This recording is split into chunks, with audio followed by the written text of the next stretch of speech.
그리고 대다수의 고령층이 은퇴 이후 단순 고용직 등 상대적으로 근무 여건이 열악한 직종으로 이직하고 있어서 고용의 미스매치가 큰 상황이기도 합니다. 이렇게 재취업 기회가 줄어들다 보니까 결국 50, 60대가 향하는 곳이 바로 자영업입니다.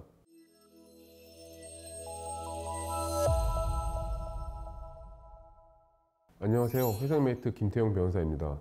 OECD 2022년도 자료에 따르면 우리나라의 실질적 은퇴 나이는 남성 72.9세, 여성 70.6세로 근로생애기간이 점점 늘어나고 있다고 합니다. 그런데 한국경제인협회 중고령 내일센터에 따르면 주된 직장에서 퇴직한 연령이 남성 51.5세, 여성 49.3세라고 하는데 결국 50대 퇴직자들은 약 20년 동안 인생 이모작을 살아야 하는 상황입니다. 그리고 실제로 55세에서 64세까지의 고령자의 경제활동 참가율을 보면 2023년 71%로 매년 계속해서 증가하고 있습니다. 그런데 이제 우리나라에 고령층의 경력을 살리는 일자리가 마땅치 않은 것이 현실입니다. 그리고 대다수의 고령층이 은퇴 이후 단순 고용직 등 상대적으로 근무 여건이 열악한 직종으로 이직하고 있어서 고용의 미스매치가 큰 상황이기도 합니다. 이렇게 재취업 기회가 줄어들다 보니까 결국 50, 60대가 향하는 곳이 바로 자영업입니다.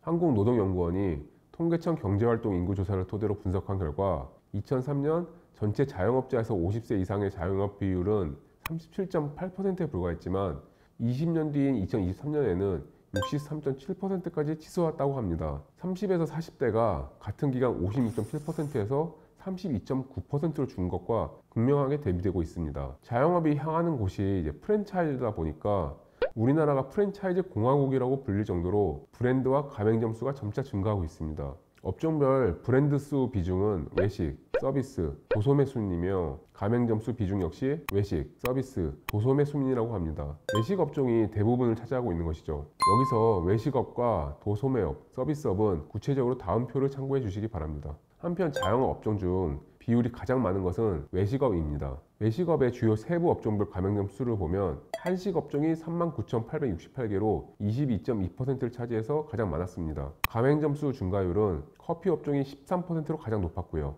가맹점 평균 매출액을 보면 치킨, 한식, 피자, 커피 등 전반적으로 증가한 가운데 특히 주점이 66.2%로 크게 늘었다고 합니다. 50, 60대의 경력 단절로 자영업이 은퇴 솔루션이 되고 있다는 사실은 실제 각 업종별 개업률을 봐도 알 수 있습니다. 외식업종, 서비스업, 도소매 업종별로 개점률은 각각 22.4%, 20.3%, 14.2%에 이릅니다. 폐업률 14.5%, 12.7%, 8.3%에 비하면 여전히 아웃보다는 인이 좀 더 많은 것이죠.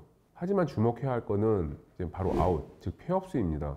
자영업자 폐업자 수는 100만 명에 육박하고 50, 60대 자영업자 중 여기저기서 빌린 다중채무자는 무려 94만 9천 명으로 꾸준히 증가하고 있는 추세입니다. 지난해 9월 종료된 코로나19 금융지원 영향으로 수차례 만기 연장, 상한 유예 등으로 감췄던 부실들이 본격적으로 나타나고 있는 상황이고요. 이번 영상에서는 50대 이상의 은퇴 솔루션인 자영업의 현실에 대해서 알아봤습니다. 연공서열형 임금 구조로 인해서 중장년층으로 갈수록 임금이 높아지는 특성 때문에 기업들의 구조조정 대상이 되고 있고 이들이 결국 선택한 곳은 자영업이지만 그것조차 만만치 않아 보입니다. 정부가 연이어서 소상공인 자영업자 정책을 제시하고 있는데 현장에서는 와닿지 않는 부분이 많은 것 같습니다. 정부는 소상공인 자영업자 폐업을 줄이기 위해서 소비 진작을 위한 정책을 추진해야 될 거고 600만 자영업자와 그 가족들까지 고려해봤을 때 이들에게 어떤 해결책을 줄 수 있는지 더 늦기 전에 본질적인 해결책을 만들어야 할 것 같습니다.